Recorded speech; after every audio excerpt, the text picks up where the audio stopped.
Hello friends, आज हम लोग पढ़ेंगे एनसीईआरटी ईवीएस। आपके सीटेट की एग्जाम में एनसीईआरटी क्लास थर्ड से लेकर के क्लास फिफ्थ तक की एनसीईआरटी ईवीएस से क्वेश्चन पूछी जाती है। चाहे आपका पैडागोजी का क्वेश्चन हो या कंटेंट का क्वेश्चन हो, सभी जो है आपका एनसीईआरटी किताब से ही पूछी जाती है। तो आज की इस वीडियो में हम लोग एनसीईआरटी के जितने भी पॉइंट दिया हुआ है किताब में सभी को पढ़ेंगे और इससे बाहर आपको एग्जाम में देखने को नहीं मिलेगी। तो चलिए पढ़ते हैं। पहला है आपका पॉइंट ब्रेल लिपि। ब्रेल लिपि एक मोटे कागज पर लिखी जाती है। ब्रेल लिपि एक मोटे कागज पर लिखी जाती है जिसमें एक नुकीले औजार से बिंदुओं को उभारा जाता है। ब्रेल लिपि में उभरे हुए बड़े बिंदुओं पर उंगलियों के सहारे इसे पढ़ा जाता है। ब्रेल लिपि में उभरे हुए बड़े बिंदुओं पर उंगलियों के सहारे इसे पढ़ा जाता है। ब्रेल लिखावट उन लोगों के लिए होती है जो आंखों से देख नहीं सकता है। ब्रेल लिखावट जो होती है उन लोगों की होती है जो आंखों से देख नहीं सकता है, यानी जो दृष्टिबाधित जो लोग होते हैं उसको पढ़ने के लिए इस लिपि का प्रयोग किया जाता है। जो आंखों से देख नहीं सकता है वह इन्हीं बिंदुओं को छू करके समझते हैं कि क्या लिखा हुआ है। ब्रेल लिपि लुइस ब्रेल जो कि फ्रांस के रहने वाले थे, उनके नाम पर इस लिपि का नाम रखा गया था। ठीक है, ब्रेल लिपि इस लुइस ब्रेल जो फ्रांस के थे उन्हीं के नाम पर इस लिपि का नाम रखा गया था। लुइस ब्रेल की 3 साल की उम्र में किसी दुर्घटना से इनकी आंखों की रोशनी चली गई थी। जब लुइस ब्रेल 3 साल के थे तो किसी दुर्घटना से इनकी आंखों की रोशनी चली गई थी। लुइस ब्रेल की पढ़ाई में बहुत रुचि थी, तो वह पढ़ने लिखने के लिए विभिन्न नए तरीका सोचने लगा और उन्होंने जो तरीका निकाला बाद में उसे ब्रेल स्क्रिप्ट के नाम से जाना गया था। यह स्क्रिप्ट 6 बिंदुओं पर आधारित थी। अब यह कंप्यूटर के प्रयोग से भी लिखी जा सकती है। ब्रेल 6 बिंदुओं पर आधारित होती है। ठीक है, क्वेश्चन पूछा भी गया था ब्रेल कितने बिंदुओं पर आधारित होती है, तो याद रखेंगे ब्रेल जो है आपका 6 बिंदुओं पर आधारित होती है। चूहों की देखने की क्षमता कम होती है पर सूंघने, छूने और टेस्ट करने की क्षमता बहुत ही अच्छी होती है। नागपुर के लोग दाल में चीनी डालते हैं। ये सभी आपका पूछ लिया जाता है आपके एग्जाम में, तो याद रखेंगे। डांस में हाथ और चेहरे के जरिए भावनाएं दिखाई जाती है जिन्हें मुद्रा और भाव कहते हैं। उल्लू अपनी गर्दन पीछे तक घुमा सकता है। क्वेश्चन पूछा भी गया था कौन ऐसी पक्षी जो है अपनी गर्दन को पीछे तक घुमा सकता है, तो यह आपका है उल्लू। पक्षियों के पंख उन्हें उड़ने में मदद करते हैं और गर्माहट भी देते हैं। पक्षियों के पुराने पंख झड़ते रहते हैं और उसके जगह क्या है, नए पंख आते रहते हैं। शुरुआत में बर्तन पत्थर या चिकनी मिट्टी के बनाए जाते थे। शुरुआती दौर में बर्तन जो बनते थे वो आपका पत्थर से बनाई जाती थी, पत्थर या चिकनी मिट्टी से बनाई जाती थी। श्रीनगर में प्रसिद्ध कहवा चाय बनाई जाती है। कहवा चाय कहाँ बनाई जाती है आपका, श्रीनगर में। श्रीनगर के जो लोग होते हैं वह कहवा चाय को पीता है, तो श्रीनगर में प्रसिद्ध कहवा चाय बनाई जाती है। डल लेक श्रीनगर में है। डल लेक कहाँ है आपका, श्रीनगर में है। सिकरा नाम की नाव से टूरिस्ट डल लेक में एंजॉय करते हैं। सिकरा नाम की जो नाव है वह कहाँ चलता है आपका, श्रीनगर के डल झील में चलता है। वहां पर जो टूरिस्ट आते हैं वह उस क्या करता है, उसमें बैठ करके एंजॉय करता है। तो उसमें टूरिस्ट की डल लेक में क्या करता है आपका, एंजॉय करता है। हाउस बोट जो है आपका श्रीनगर में पाई जाती है। हाउस बोट कहाँ चलती है आपका, श्रीनगर में चलती है। पक्षी कीड़ों को खाकर के फलों को कीड़ों से बचाते हैं। पक्षी जो होते हैं वो कीड़ों को खाकर के फलों को कीड़ों से क्या है आपका बचाता है। बज्जू नामक गांव आपका राजस्थान में पड़ता है। बज्जू नामक गांव कहाँ पड़ता है आपका, राजस्थान में पड़ता है। रीयूज वाटर के बारे में डिस्कशन करने से बच्चों में जल संरक्षण के प्रति जागरूकता आएगी। हांगकांग में सांप खाए जाते हैं, इसके सूप को लिंग हु फेन कहते हैं। कहाँ के लोग सांप खाते हैं, तो हांगकांग के लोग सांप खाते हैं। एग्जाम में पूछा भी गया था क्वेश्चन कि किस देश के लोग सांप को खाते हैं, तो हांगकांग के जो लोग होते हैं वो सांप को खाते हैं और सांप के मांस से जो पकवान बनता है उसको लिंगहू फेन कहते हैं। ठीक है, इस बात को याद रखेंगे। कश्मीर के जो लोग होते हैं, कश्मीर के जो लोग होते हैं वो आपका सरसों के तेल में बनी मछली को खाते हैं, जबकि गोवा के जो लोग होते हैं वो नारियल के तेल में बनी मछली को पकाकर खाते हैं। यानी नारियल के तेल में मछली को पकाकर खाते हैं आपका गोवा के लोग, और कश्मीर के जो लोग होते हैं वो सरसों के तेल में मछली को पकाकर खाते हैं। टैपियोका ये जो है आपका एक प्रकार का फल है जो केरल में उबाल कर खाया जाता है। वल्चर या गिद्ध जो है आपका मरे हुए जानवरों को खाता है और क्या है जमीन को साफ करता है। हमिंग बर्ड की जो चोंच होती है वो सुई की नोक जैसी होती है। कबूतर की चोंच गुलाबी और पंख जो होता है वो आपका ग्रे रंग के होते हैं। असम में घर जो होता है वह जमीन से 10 से 12 फुट ऊपर होते हैं और यह बांस से बनाए जाते हैं और घर के अंदर भी लकड़ियों का ही प्रयोग होता है। असम में जो घर बने होते हैं वह जमीन से 10 से 12 फुट ऊंचाई पर बने होते हैं और घर के अंदर भी लकड़ी का ही प्रयोग किया जाता है, क्योंकि असम में बारिश जो है ना ज्यादा होती है, तो वहाँ के जो घर बने होते हैं वह मजबूत बांस के खंभे पर बने होते हैं जो कि जमीन से 10 से 12 फुट ऊंचाई पर बनाए जाते हैं। असम में घर को ऊंचाई बनाए जाने का कारण है आपका कि असम में जो होता है भारी बारिश होता है और जिसके कारण घर में पानी भरने का खतरा बना रहता है, इसलिए वहाँ की जो घर बनी होती है वो जमीन से 10 से 12 फुट ऊंचाई पर मजबूत बांस के खंभे पर बनाए जाते हैं। मनाली में पत्थर और लकड़ी दोनों से घर बने होते हैं और यहाँ बारिश के साथ साथ बर्फ भी पड़ता है। कहाँ पर आपका? मनाली में। राजस्थान में मड जो कि एक प्रकार की गीली मिट्टी है के घर बनाए जाते हैं और छत झाड़ियों से बनती है। राजस्थान के जो घर बने होते हैं वहाँ की जो घर होती है गीली मिट्टी से बनाए जाते हैं, मिट्टी से बनी घर होती है और छत जो होती है कटीली झाड़ियों से बनी हुई होती है। राजस्थान के लोग टैंक को टांका भी कहते हैं। राजस्थान के लोग टैंक को क्या कहते हैं? टांका कहते हैं।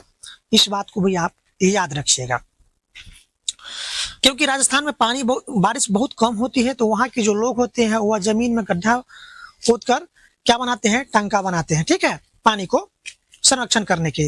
राजस्थान के लोग अपने घर के आंगन में गड्ढा बनाते हैं और पानी को क्या करते हैं? संरक्षित करते हैं। राजस्थानी लोग छत को ढलानदार बनाते हैं जिससे वह बारिश के पानी को इकट्ठा करते हैं और उसका उपयोग दैनिक जीवन में करते हैं। लिंगहुफेन हांगकांग का एक पकवान है जो सांप के मांस से बनाया जाता है और सांप कहाँ के लोग खाते हैं? हांगकांग के लोग खाते हैं। मैना पक्षी जो होते हैं वो अपनी झटके से अपनी गर्दन आगे पीछे तक घुमा सकती है। गोवा में मछली नारियल के तेल में बनाया जाता है। मैना पक्षी जो है अपनी गर्दन को झटके से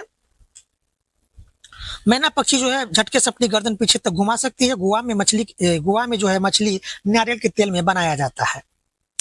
पक्षी अपनी गर्दन बहुत हिलाते हैं क्योंकि पक्षियों की पुतली जो है ना घूम नहीं सकती है, इसलिए पक्षी जो है ना हम लोग देखते हैं कि पक्षी जो होता है वो अपनी गर्दन बहुत हिलाती रहती है क्योंकि पक्षियों की जो पुतली होती है वह घूम नहीं सकती है। जम्मू कश्मीर में चाय को कहवा बोलते हैं। जम्मू कश्मीर में चाय को क्या बोलते हैं? कहवा बोलते हैं।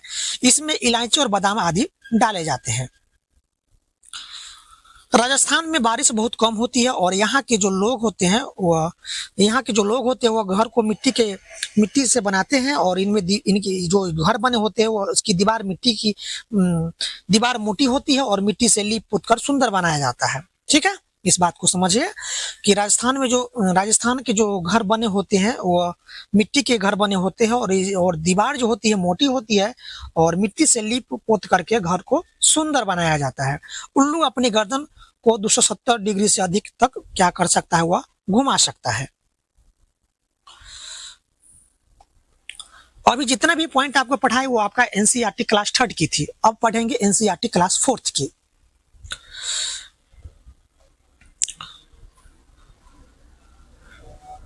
देखिए पहला पॉइंट है आपका बांस और रस्सी से बने पुल। देखिए बांस और रस्सी से जो बने पुल है ये भारत के असम राज्य में पाए जाते हैं। बांस या रस्सी से जो बने पुल है ये आपका भारत के असम राज्य में पाए जाते हैं। असम राज्य में बारिश बहुत अधिक होती है और कभी कभी घुटनों तक पानी भर जाता है। देख सकते हैं चित्र में बांस से बना पुल कहाँ पाया जाता है? आपका असम राज्य में। ये सभी आपका एनसीईआरटी का पॉइंट लिया है मैंने किताब से। अब लद्दाख टोली। स्कूल पहुंचने के लिए हमें रोज नदी पार करनी होती है। खूब चौड़ी और गहरी नदी के पार जाती हुई मजबूत लोहे की रस्सी होती है। यह दोनों तरफ से भारी पत्थरों या पैरों से कसकर बंधी रहती है। टाली जो कि लकड़ी से बने झूला होता है, पुली की मदद से रस्सी पर सरकती है। 4-5 बच्चे जो होते हैं वो एक साथ टोली में बैठ जाते हैं और पहुंच जाते हैं नदी के उस पार। तो टोली कहाँ यूज होता है? आपका लद्दाख में, ठीक है। और इस टोली में जो है ना बच्चे, इस टोली में 4-5 बच्चे होते हैं, वो बैठकर नदी पार करके स्कूल को पहुंच जाते हैं।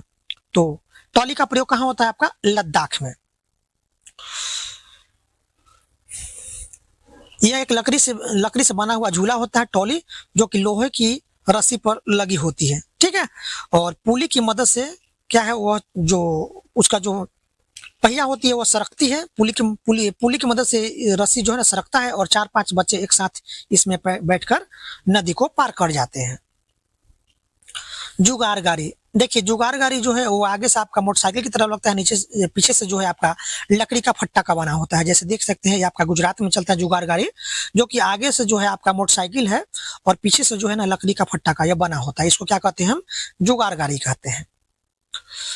ये आगे से मोटर बाइक की तरह दिखती है और पीछे से लकड़ी के फट्टों से बनी होती है। सीमेंट का पुल, देखिए सीमेंट का जो पुल है, सीमेंट का पुल या सीमेंट ईंट तथा लोहे के सरियों से बने होते हैं। सीमेंट का जो पुल होते हैं वह ईंटों तथा लोहे के सरियों से बना होता है। बल्लम, बल्लम पढ़ते हैं। बल्लम जो है आपका केरल के कुछ भागों में बच्चे पानी को पार करने के लिए बल्लम यानी लकड़ी की छोटी बनी नाव को क्या कहते हैं? बल्लम कहते हैं। और इसमें बच्चे बैठकर के स्कूल तक पहुंचते हैं।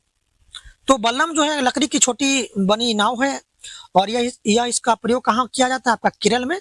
केरल में लकड़ी से बनी छोटी नाव को क्या कहते हैं? बल्लम कहते हैं। और इस बल्लम यानी छोटी नाव में बच्चे बैठ करके स्कूल तक पहुंचते हैं। बल्लम केरल में नदी पार करने के लिए प्रयोग किया जाता है। बल्लम लकड़ी की बनी छोटी नाव है, यह केरल में चलती है।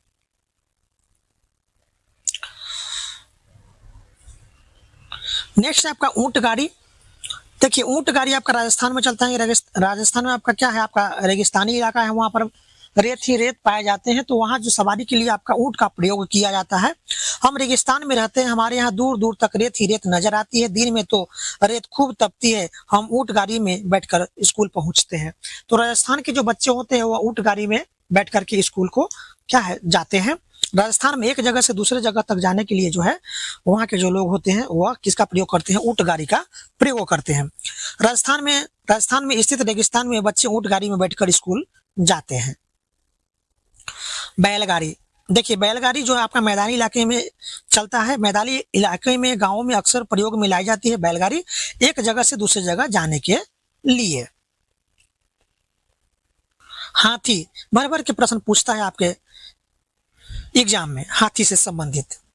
देखिए ये सभी मैंने एनसीईआरटी किताब से लिया उस सारा पॉइंट को, यदि इसको पढ़ लेते हैं तो इससे बाहर आपको देखने को नहीं मिलेगा। क्या तुम जानते हो एक बड़ा हाथी एक दिन में 100 किलोग्राम से ज्यादा पत्ते और झड़िया को खा लेता है। हाथी बहुत कम आराम करता है, यह एक दिन में केवल 2 से 4 घंटे ही सोता है। हाथी को पानी और कीचड़ में खेलना भाता है यानी पसंद है, इससे उसके शरीर को ठंडक मिलती है। वैसे उनके कान भी पंखे की तरह होते हैं, गर्मी लगने पर हाथी अपने कान को हिलाकर हवा करता है। तो जो जितने भी पॉइंट अभी मैं आपको बताया हाथी से संबंधित याद कर लीजिएगा। एक बड़ा हाथी जो होती है एक दिन में 100 किलोग्राम से अधिक पत्ता और झड़िया को खाता है। हाथी बहुत कम आराम करता है, यानी वह एक दिन में 2 से 4 घंटे ही सोता है। हाथी को पानी और कीचड़ में खेलना पसंद है, इससे उसको क्या है शरीर को ठंडक मिलती है। वैसे हाथी की कान जो होती है वो पंखे जैसे होती है।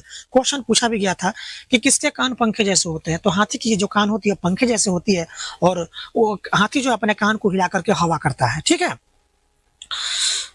नेक्स्ट है आपका एक बड़ा हाथी जो होती है एक दिन में 100 किलोग्राम से ज्यादा पत्ता और झड़िया खाता है। मैं अभी आपको बताया भी। हाथी बहुत कम आराम करता है, यानी हाथी केवल एक दिन में 2 से 4 घंटे ही सोता है। हाथी को पानी और कीचड़ में खेलना बहुत पसंद है, इससे उसके शरीर को ठंडक मिलती है। हाथी के कान पंखे जैसे होते हैं, गर्मी लगने पर हाथी अपने कान को हिला करके हवा करता है। 3 महीने के हाथी का जो वजन होता है 200 किलोग्राम के आसपास होता है, इस बात को याद रखिएगा। 3 महीने के हाथी का वजन होता है आपका 200 किलोग्राम के आसपास, 2 क्विंटल होता है 3 महीने के हाथी का वजन। अब हाथी का झुंड, इसके बारे में पढ़िए। ये सारा पॉइंट आपका एनसीईआरटी किताब से मैं लिया हूँ। तुमने पढ़ा कि नंदू हाथी अपने झुंड के पास रहता है। हाथियों के झुंड में केवल हथनियां और बच्चे ही रहते हैं। इस बात को याद रखिएगा, हाथियों के झुंड में केवल हथनियां और उसके बच्चे होते हैं। केवल हथनियां कहने के मतलब है कि जो हाथियों की जो झुंड होती है वह मातृसत्तात्मक होती है, उसमें सिर्फ फीमेल हाथी होती है, ठीक है, नर हाथी झुंड में नहीं रहता है। तो हाथियों के झुंड में केवल हथनियां और उसके बच्चे ही रहते हैं। झुंड की सबसे बुजुर्ग हथनी पूरे झुंड की नेता होती है। यानी हाथियों के झुंड में जो सबसे बुजुर्ग हथनी होती है वही पूरे झुंड की मालिक होती है, पूरे झुंड की नेता होती है। एक झुंड में 10 से 12 हथनियां और उसके बच्चे होते हैं। हाथियों के झुंड में एक झुंड में 10 से 12 हथनियां और बाकी उसके बच्चे होते हैं। हाथी 14 से 15 साल तक ही झुंड में रहते हैं। हाथी जो है 14 से 15 साल तक ही झुंड में रहते हैं नर हाथी। उसके बाद क्या है, झुंड को छोड़ देता है और अकेले रहता है। नंदू भी जब 14 से 15 साल का हो जाएगा तो वो अपना झुंड को छोड़ देगा, ठीक है। तो हाथी का जो बच्चा होता है वह 14 से 15 साल तक ही अपने झुंड में रहता है, फिर वह झुंड को छोड़ देता है। नर हाथी, मादा हाथी झुंड में ही रहती है, जबकि नर हाथी का जब उसका उम्र 14 से 15 साल तक हो जाती है तो वह झुंड को छोड़ देता है, या अकेले रहता है, या अपने नर हाथी के झुंडों में वह झुंड बनाकर रहता है। इस पॉइंट को आप याद रखिएगा, बहुत ही इंपॉर्टेंट है।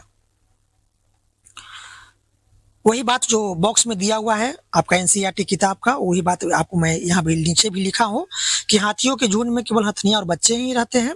झुंड की सबसे बुजुर्ग हथनी पूरे झुंड की नेता होती है। हाथी के एक झुंड में 10 से 12 हथनियां और बाकी बच्चे होते हैं। 14 से 15 साल तक हाथी झुंड में रहते हैं, उसके बाद फिर वह झुंड को छोड़ देते हैं। हाथी परेशानी आने पर एक दूसरे को मदद भी करता है।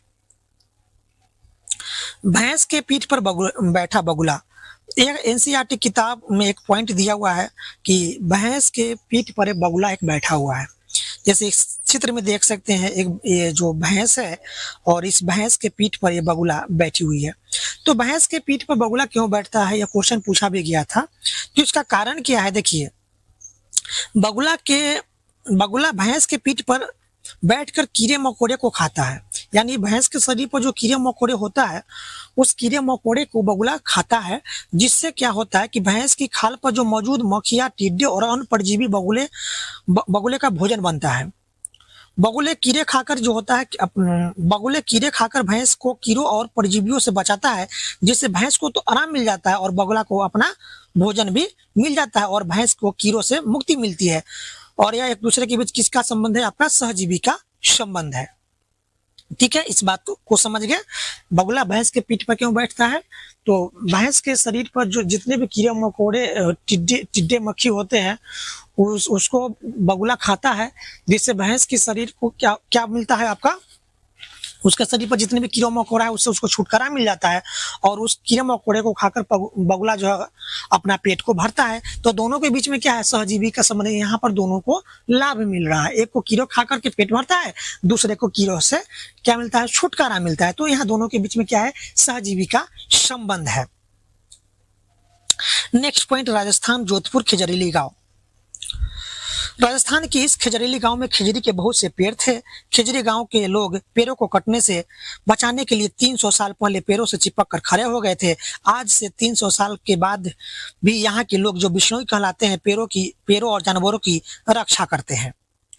रेगिस्तान में होते हुए भी यह इलाका हरा भरा है। जानवर बिना किसी डर के इधर उधर घूमते हैं। यहाँ शिकार और पेड़ काटना क्या है, निषेध है।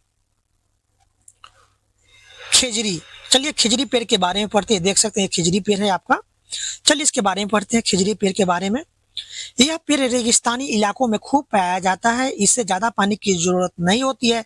इस पेड़ की छाल जो है दवा बनाने के काम आती है और इसकी लकड़ी में कभी कीड़ा भी नहीं लगता है। पेड़ की फलियों सब्जी बनाने का काम आती है। पत्तियां वहां के रहने वाले जानवर खाते हैं और इस पेड़ की छाया में बच्चे खेलते हैं। खिजरी का पेड़ राजस्थान में जोधपुर के खिजरीली गांव में मिलता है। खिजरी के पेड़ की फलियों की क्या बनाई जाती है, सब्जी बनाई जाती है। अब बिहार का मुजफ्फरपुर बोचहा गांव, मधुमक्खी पालन के बारे में पढ़ते हैं। बोचहा गांव बिहार के मुजफ्फरपुर जिले में पड़ता है। इस इलाके में लीची के पेड़ बहुत पाए जाते हैं। लीची के फूल मधुमक्खियों को बहुत लुभाते हैं, इसलिए इस क्षेत्र के लोग मधुमक्खी पालन कर शहद बनाने का काम करता है। मधुमक्खी पालन का सरकारी कोर्स भी होता है। अक्टूबर से दिसंबर जो महीना होती है वह मक्खी के अंडे देने का समय होता है और मधुमक्खी पालन शुरू करने का भी उपयुक्त समय आपका यही माना गया है। लीची के फूल फरवरी में खिलते हैं और मधुमक्खी के एक बक्से से 10 से 12 किलो शहद प्राप्त होता है। मधुमक्खी का छत्ता के बारे में पढ़ते हैं। हर छत्ते में एक रानी मक्खी होती है। हर छत्ते में एक रानी मक्खी होती है जो अंडे देती है। छत्ते में कुछ नर मधुमक्खी भी होते हैं जो एक काम को छोड़कर और कोई काम नहीं करता है। छत्ते में बहुत सारे काम करने वाली मधुमक्खियां भी होती है और यह दिन भर काम करती है शहद के लिए। फूलों का रस भी यही ढूंढती रहती है। जब किसी मधुमक्खी को रस मिल जाता है तो वह एक तरह का नाच करता है जिससे दूसरे मधुमक्खियों को पता चल जाता है कि रस कहाँ पर है और कितनी दूरी पर है। काम करने वाली मधुमक्खियां इसी रस से शहद बनाती है। छत्ता बनाने का काम भी इन्हीं का होता है। बच्चों को पालने का काम भी इन्हीं बेचारी का होती है। यदि ये बेचारी छत्ते में शहद नहीं बनाएगी तो क्या होगा? छत्ते में जितनी भी मधुमक्खी है वह भूखी रह जाएगी और क्या है, मर जाएगी। तो शहद के बिना सारी मधुमक्खी भूखी रह सकती है। जो आपका श्रमिक मधुमक्खी होती है वह बच्चों को पालना, छत्ते बनाना, रस को ढूंढना, ये सारी काम किसकी है? आपका श्रमिक मधुमक्खी की है। ये यदि बेचारी काम नहीं करेगी, फूलों से रस ढूंढ कर नहीं लाएगी, छत्ते नहीं बनाएगी, बच्चों को पालन पोषण नहीं करेगी तो छत्ते में जितने भी मधुमक्खी है वह शहद के बिना भूखी रह जाएगी। नर मक्खी जो होते हैं वो छत्ते के लिए कोई खास काम नहीं करता। इस बात को भी आप याद रखेंगे। चींटी, दीमक और तेताया। चींटी, दीमक और तेताया, चिटिया भी मिलजुल कर रहती है। चिटिया का काम बटा रहता है। रानी चिटिया, सिपाही चिटिया। रानी चिटिया अंडे देती है और सिपाही चिटिया जो होती है बिल का ध्यान रखती है। काम करने वाली चिटिया जो होती है वह भोजन को ढूंढकर बिल तक लाती है। दीमक और तेताया भी समूह में रहता है। पक्षियों के कान। पक्षियों के कान दिखते नहीं है लेकिन उनके सिर के दोनों तरफ छोटे छोटे छेद जैसे कान होते हैं। यह पंखों से ढके रहते हैं और इन्हीं की मदद से पक्षियां सूंघते हैं। पक्षियों के कान दिखते नहीं लेकिन उनके सिर के दोनों तरफ छोटे छोटे छेद जैसे कान होता है। ठीक है, यह पंखों से ढके होते हैं और इन्हीं की मदद से पक्षी है ना सूंघता है। बोरा और चेवा। बोरा और चेवा चावल के दो प्रकार है जो पकने के बाद चिपचिपा हो जाते हैं और इसे आसाम में खाया जाता है। मलयालम में माँ की बड़ी बहन को बलियम्मा कहते हैं। माँ की माँ को अमुम्मा कहते हैं। चिटप्पन, पिता का छोटा भाई को चिटप्पन कहते हैं। कुजुम्मा जो पिता के छोटे भाई की पत्नी को कुजुम्मा कहते हैं। कबड्डी में छेरगुडू, हुतुतु, हाडू ई, छू, कीट कीट, कबड्डी कबड्डी आदि आवाजें निकाली जाती हैं। आप देखते हैं कबड्डी खेलते हैं तो इस तरह की आवाजें निकालते हैं। कर्णा मल्लेश्वरी आंध्र प्रदेश की रहने वाली एक वेट लिफ्टर है। अब वो 130 किलोग्राम तक वजन उठा लेती है। भारत के बाहर कर्णा मल्लेश्वरी ने 29 मेडल जीते हैं। इनके पिताजी पुलिस में हवलदार थे। 12 साल की उम्र थी तभी से यह वजन उठाने का अभ्यास करने लगी थी। मधुबनी, बिहार, इसके बारे में पढ़ते हैं। बिहार में मधुबनी नाम का जिला है। त्योहारों एवं खुशियों के मौकों पर वहाँ की घर की दीवारों पर और आंगन में खास तरह का चित्र बनाए जाते हैं। यह चित्र पिसे हुए चावल के घोल में रंग मिलाकर बनाए जाते हैं। इन रंगों को बनाने के लिए नील, हल्दी, फूल, पेड़ों के रंग आदि का इस्तेमाल किया जाता है। इन चित्रों में इंसान, जानवर, पेड़, फूल, पक्षी, मछलियां आदि जीव जंतु साथ में बनाए जाते हैं। कलचिरी, इंडियन रोबिन, पक्षियों के बारे में पढ़ते हैं। कलचिरी के घोंसले में पौधों की नाजुक टहनी, जड़, ऊन, बाल, रुई सभी बिछा होता है। कलचिरी के चोंच अंदर से लाल होती है। कलचिरी छोटे छोटे कीड़े को खाती है। पक्षियों के बारे में जानकारी, पक्षियों के बारे में पढ़ते हैं। कौवे के घोंसले में लोहे के तार और लकड़ी की शाखाएं जैसी चीज भी होती है। कोयल अपने घोंसला नहीं बनाती है। कौन सा पक्षी अपना घोंसला नहीं बनाती है? तो कोयल अपना घोंसला नहीं बनाती है। कोयल कौवे के घोंसले में अंडे देती है। कौवा अपने अंडों के साथ कोयल के अंडे को भी सेता है। कभी कभी कोयल जो है कौवे के अंडे को फेंक देती है और अपने अंडे रख देती है।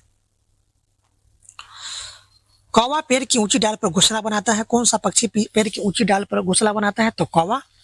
फाख्ता चिड़िया के बारे में पढ़ते हैं। फाख्ता जो है कैक्टस के कांटों के बीच या मेहंदी के मेड़ में घोंसला बनाता है। गौराया अलमारी के ऊपर आईने के पीछे भी अपना घोंसला को बना लेती है। कबूतर जो होती है पुराने मकान या खंडहर में अपना घोंसला को बनाती है। बसंत गौड़ी के बारे में पढ़ते हैं। बसंत गौड़ी यह गर्मियों में पेड़ में टुक टुक करते रहते हैं और पेड़ के तनों में गहरा छेद बनाकर उसमें अंडा रखता है।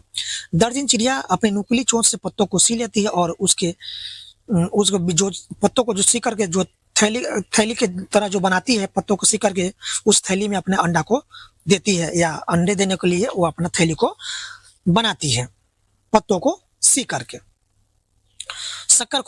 शक्करखोरा यह किसी छोटे पेड़ या झाड़ी की लटकती डाली पर अपना लटकता हुआ घोंसला बनाता है। शक्करखोरा अपना घोंसला बारीक घास, पतली टहनियां, सूखे पत्ते, रुई के पेड़ की छाल की डाली पर अपना लटकता हुआ घोंसला बनाता है। इसमें लकड़ी के जाल भी होते हैं। घोंसला टुकड़े मकड़ी के जाल और कपड़ों को चित्रे से बनाते हैं। कौन? आपका शक्करखोरा। नर बीवर पक्षी अपना घोंसला बनाते हैं। मादा बीवर पक्षी नर के बनाए हुए घोंसला को देखती है और उनमें जो अच्छा लगता है उसमें जाकर के वह अंडा को देती है। बीवर पक्षियों में सभी नर बीवर पक्षी जो है अपना अपना घोंसला